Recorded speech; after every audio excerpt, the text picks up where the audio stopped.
사랑의 하나님, 이 시간 말씀을 통하여 하나님의 음성을 듣게 하여 주시고, 하나님, 엘리사 선지자와 함께 하시고 여리고 주민과 함께 하셨던 그 하나님이 저희와 함께 한다는 사실을 믿게 하여 주옵소서. 그 하나님의 음성과 돌보심과 위로하심을 듣는 시간이 되게 하여 주옵소서. 예수님의 이름 받들어 기도드립니다. 아멘. 오늘 말씀은 열왕기하 2장 19절에서 25절까지의 말씀입니다. 본문을 다 읽지는 않겠고요. 우리가 잘 아는 말씀일 것 같습니다. 엘리사가 베델로 올라가는데 어린 아이들이 나와서 대머리에 올라가라, 대머리에 올라가라 이렇게 조롱하고 엘리사 선지자가 화가 나서 저주를 했더니 곰 2마리가 나와서 이제 아이들을 찢어 죽였다 하는 내용이죠. 이 본문에 기본적으로 우리가 성경 해석을 할 때에 그 기준들이 있었죠. 신앙적 기준과 신학적 기준. 신앙적 기준에서는 예수 그리스도의 은혜와 사랑에 맞춰서 해석해야 된다. 또 어디든지 보석이 숨어 있다, 보화가 숨어 있다. 그리고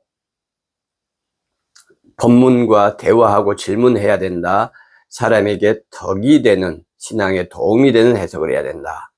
그리고 신학적 기준에는 역사적 배경과 상황을 생각해야 된다. 그리고 장르를 따라서 해석하고 또 문학적 기법들을 고려해서 해석해야 된다. 원어를 살려내는, 원어의 뜻과 의미를 잘 살펴서 해석해야 된다. 또 해석의 논리적인 근거가 본문에 명확하고 확실하게 풍성하게 있어야 된다. 이런 기준 하에서 성경을 해석해야 된다는 말씀을 드렸습니다. 19절 말씀입니다. 그 성읍 사람들이 엘리사에게 말하되 우리 주인께서 보시는 바와 같이 이 성읍의 위치는 좋으나 물이 나쁨으로 토산이 익지 못하고 떨어지나이다. 그 성읍은 여리고 성을 말합니다. 이 여리고에 있는 사람들이 엘리사 선지자를 찾아왔어요. 그리고 선지자에게 주인께서, 주인이라고 호칭을 하고 있습니다. 이 단어는 아돈이라는 단어예요. 아도나이라는 주인님이라는 단어는 하나님한테 주로 쓰는 단어입니다. 그 아도나이, 하나님한테 쓰는 단어를 사람을 지칭해서 사용할 때 아돈이라고 사용을 합니다. 이 아돈은 주로 사람에게 쓰는 극존칭입니다. 엘리야가 승천하고 엘리사가 지도자가 되었을 때 지금 이 이야기가 있는 거예요. 다시 말해서 이 여리고 지역에 엘리야가 얼마나 많은 헌신과 희생과 땀을 흘렸으며 이 지역에 있는 사람들이 엘리야와 선지자 학생들, 이 생도들을 얼마나 사랑하고 존경하는지를 이 아돈이라는 호칭을 통해서 알 수 있는 것입니다. 물이 안 좋아서 작황이 좋지 않습니다. 농사 짓기가 어렵습니다. 이런 자기들 삶의 문제를 선지자인 엘리사에게 가져와서 상담하고 고민을 이야기하고 자기들의 고충들을 털어놓는다. 여러분, 오늘날 우리 사회에서 목사들을 어떻게 생각하고 있습니까? 우리 기독교 신앙인들은 어떻게 생각하고 있죠? 그들이 사회적인 어려움, 정치적인 어려움, 경제적인 문제들이 생겼을 때에 교회에 와서 상담하고 이야기합니까? 목사에게 그 절절한 고통과 아픔들을 털어놓습니까? 또 목사들은 그런 것을 들어줄 자세가 되어 있습니까? 많은 것을 되돌아보게 하는 내용이죠. 이스라엘 약속의 땅을 들어설 때 제일 첫 관문이 여리고였어요. 여호수아를 통해서 여리고가 무너졌습니다. 그리고 여호수아 6장에 보면은 이 여리고를 재건할 때에 큰아들이 죽고 또 성문을 세울 때에 막내 아들이 죽을 것이다 하는 여리고의 저주라고 불리는 내용이 있습니다. 그래서 성경 기준으로 약 3400년 전에 저주가 500년 이상 여호수아의 저주가 계속된 거예요.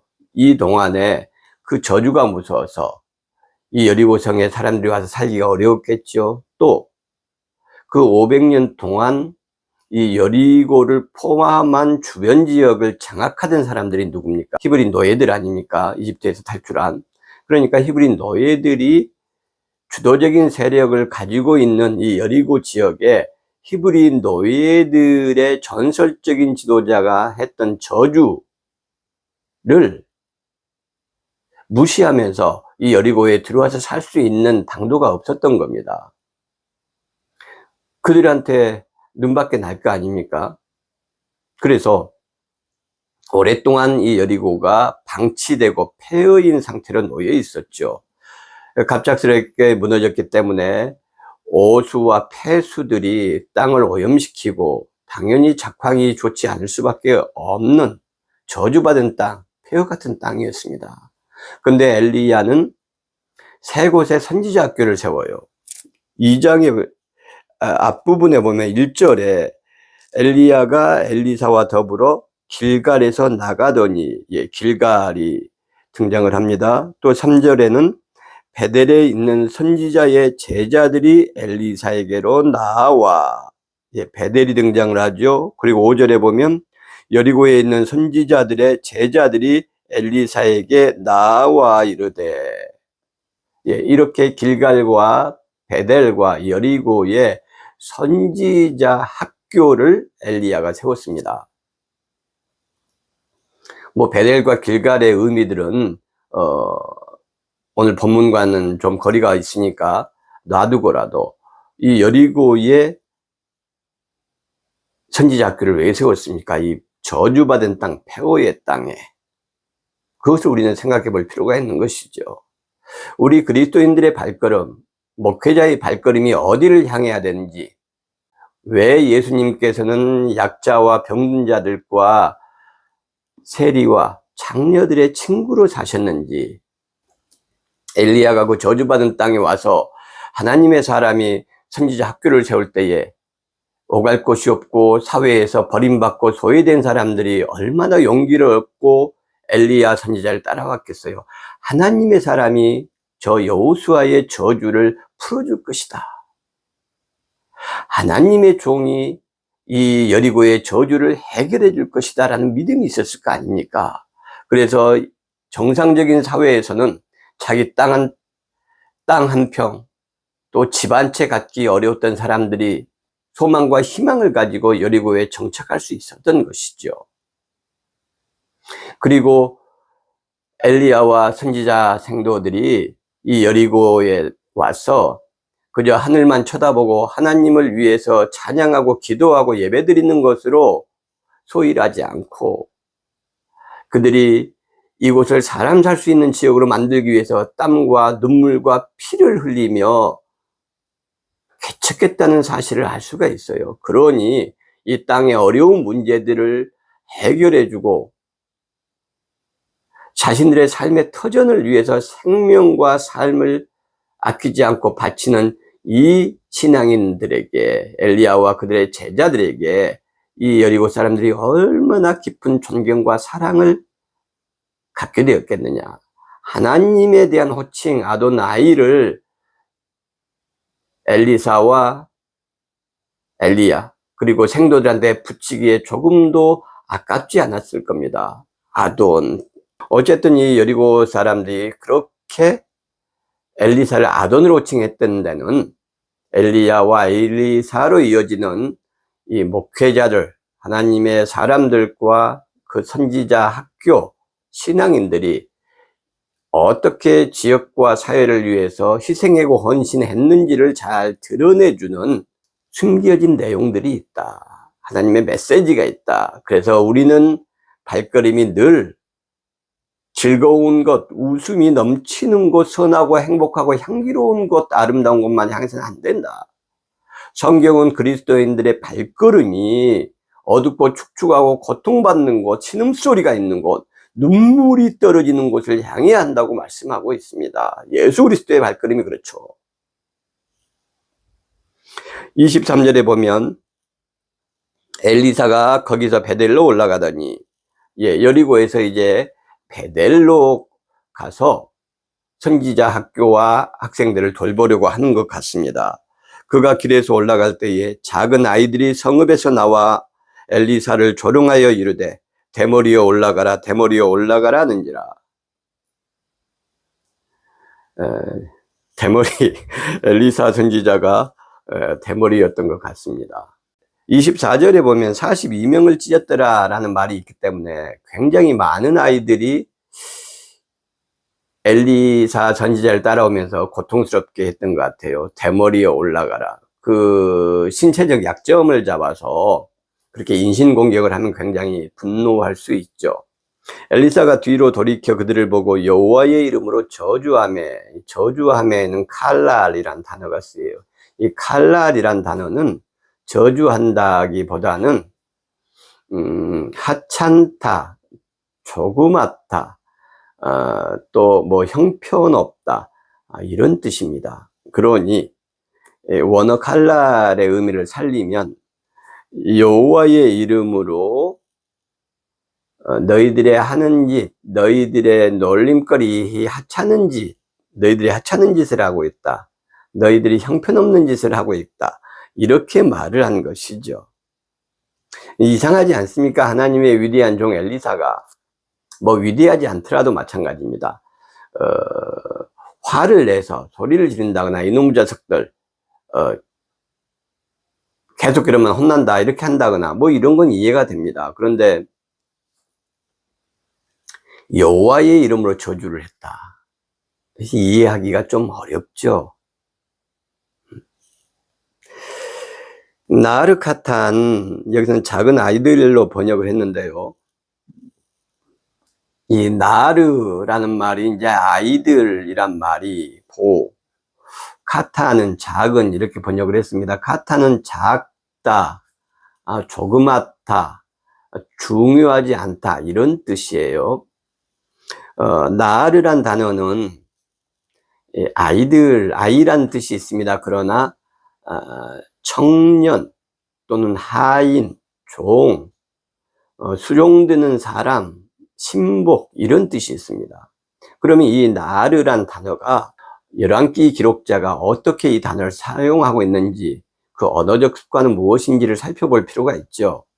왜냐하면 나르란 단어 자체에 여러 뜻이 있으니까. 그래서 다른 데를 살펴보면 칼을 들고 요나단을 수호하고 호위하는 그 젊은 병사들, 특별한 능력을 갖춘 그 건장한 병사들을 이 나르로 표현을 하는 내용이 나옵니다. 또 솔로몬도 하나님 앞에서 작은 아이라, 그래서 출입해야 될 것을 알지 못하고 세상사를 알지 못합니다, 어리석습니다, 이런 기도의 내용이 나와요. 왕이 아니고 왕의 장군들, 왕의 신복들이죠. 이들을 표현하는 단어가 또 나르가 쓰이기도 하고요. 그래서 열왕기에서는 이 나르란 단어가 어린아이를 뜻하는 단어라기보다는 신복으로 사용이 되고 있습니다. 그러니 이 24절, 23절에 나온 작은 아이들이란 것은 별로 중요하지 않은 젊은 사람들, 이렇게 번역하는 것이 맞다는 생각이 듭니다. 젊은 사람들이 40명이 넘게 얼마나 먼 거리를 쫓아와서 엘리사 선지자를 놀렸을까요? 엘리사 선지자가 화가 날 만하죠. 뭐 여호와의 이름으로 저주하는 것은 우리가 이해하기가 조금 쉽지 않지만, 그러나 엄청나게 화가 났을 수는 있습니다. 그래서 그들을 향해 욕을 한다거나 분노할 수 있죠. 그랬더니 암곰 2마리가 나와서 아이들 중에 42명을 찢어 죽였다. 이렇게 지금 우리가 이해할 수 있겠죠. 그런데 하나님의 성품, 하나님 어떤 분이시죠? 온 우주를 창조하시고 우리 인간에게 그것을 다스리고 또 그것을 하나님의 방식으로 지배할 수 있는, 공의와 사랑으로 다스리고 지배할 수 있는 그런 권리를 주셨어요. 하나님처럼 되려고 한 아담과 하와를 향해서도 캐토네트 오르, 긴 옷을 만들어서 그들의 수치를 가려주시고 추위를 막아주시고 또 상처로부터 몸을 보호할 수 있도록 해주시는 분이 하나님이십니다. 그런데 엘리사를 놀리는 이 젊은 사람들을 엘리사가 분노해서 소리를 질렀기로써니 그랬다고 곰 2마리를 보내셔서 42명의 아이들을 찢어 죽이는, 그 젊은이들을 찢어 죽이는 분이 우리의 하나님, 우리가 믿는 하나님 맞습니까? 이걸 아무 생각 없이 아멘으로 받아들이면 큰일 나는 내용입니다. 또 이런 대목을 가지고 하나님의 종을 놀리거나 조롱하면 하나님의 징계를 받을 것이다, 하나님의 분노하심을 사게 되고 저주를 받을 것이다, 이런 식의 설교를 하는 목회자들과 교회가 있다면 진심으로 말씀을 드리는데 1시간이라도 빨리 그 교회를 떠나는 것이 여러분의 신앙을 지키는 것이고 여러분의 행복을 지키는 것이고 하나님의 말씀을 따라 삶을 결정하는 것입니다. 그래서 이 찢었더라를 보면은 바카라는 단어가 사용됩니다. 이 바카라는 단어는 나누다, 가르다, 또 둘로 쪼개다, 이런 뜻. 물론 찢다라는 뜻이 있습니다. 방금 말씀드린 가르다, 나누다, 분리하다, 이런 뜻 중에 찢다라는 의미를 부여할 수 있겠죠. 예. 그러면 제가 보기에 이 내용은 엘리사 선지자를 놀렸고 젊은 아이들이 굉장히 인원이 많았습니다. 그런데 곰 2마리가 뛰쳐나왔어요. 그리고 아이들을 향해서 달려가니까 한쪽은 산을 향해서 도망가고 한 패거리는 냇가를 향해서 도망가고 이렇게 둘로 쪼개진 것이죠. 둘로 나누어지게 된 것입니다. 그래야 하나님의 성품과 예수 그리스도의 은혜와 사랑의 빛 아래서 이 문제가 해결이 되고 그 다음에 하나님께 영광이 되고 사람의 삶의 신앙의 덕이 되는 해석이 되는 것이지요. 또 논리적 근거도 충분하지 않습니까?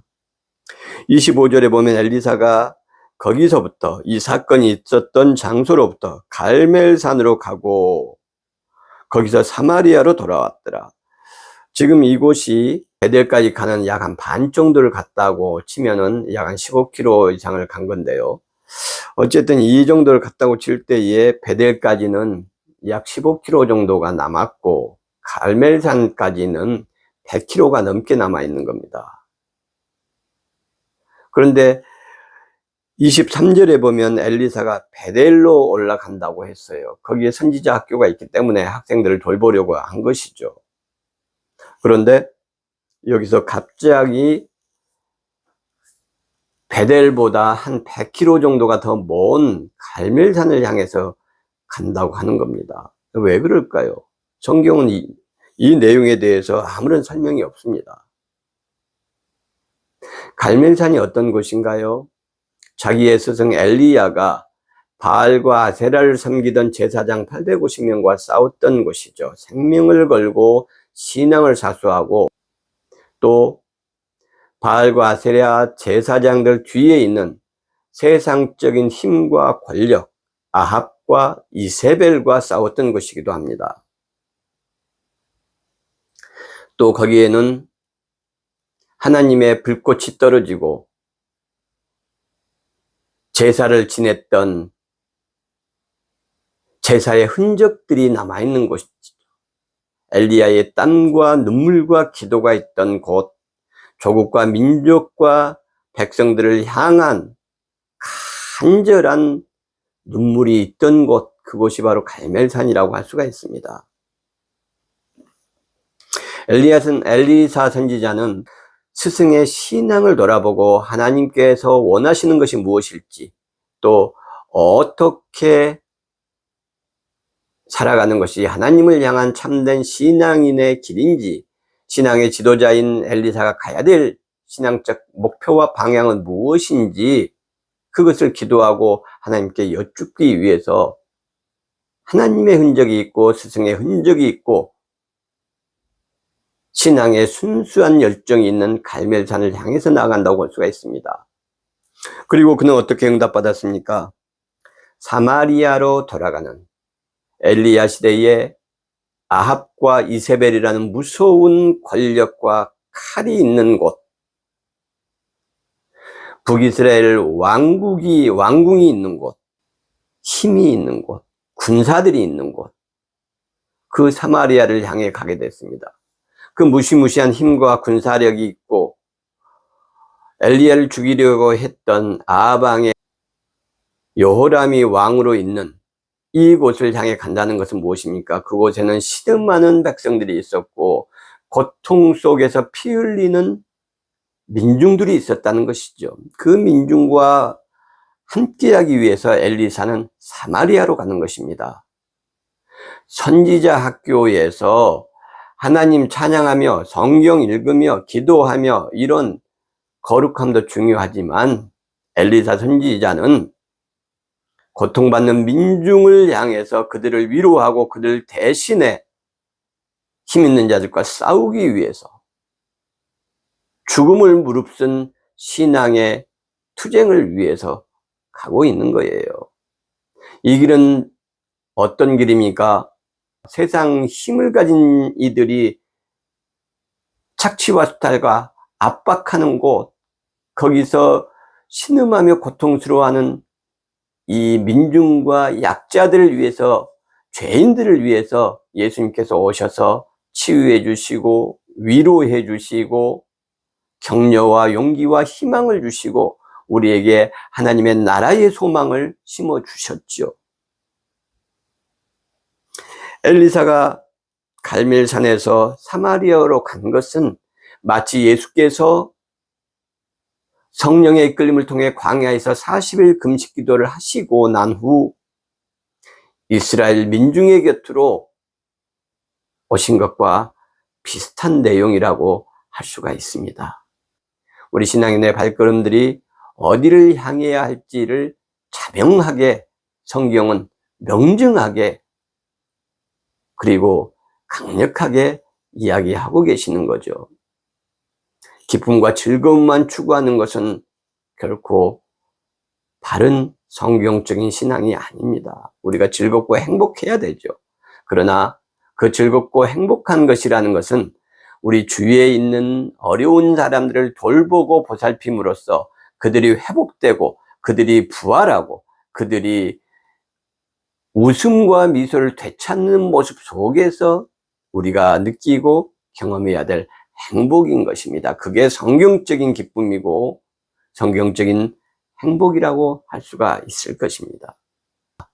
오늘 하루도 또 날마다의 일상이 하나님의 은혜를 경험하고 하나님의 손을 잡는 귀하고 아름답고 행복한 삶이 될 수 있기를 주님의 이름으로 축복합니다.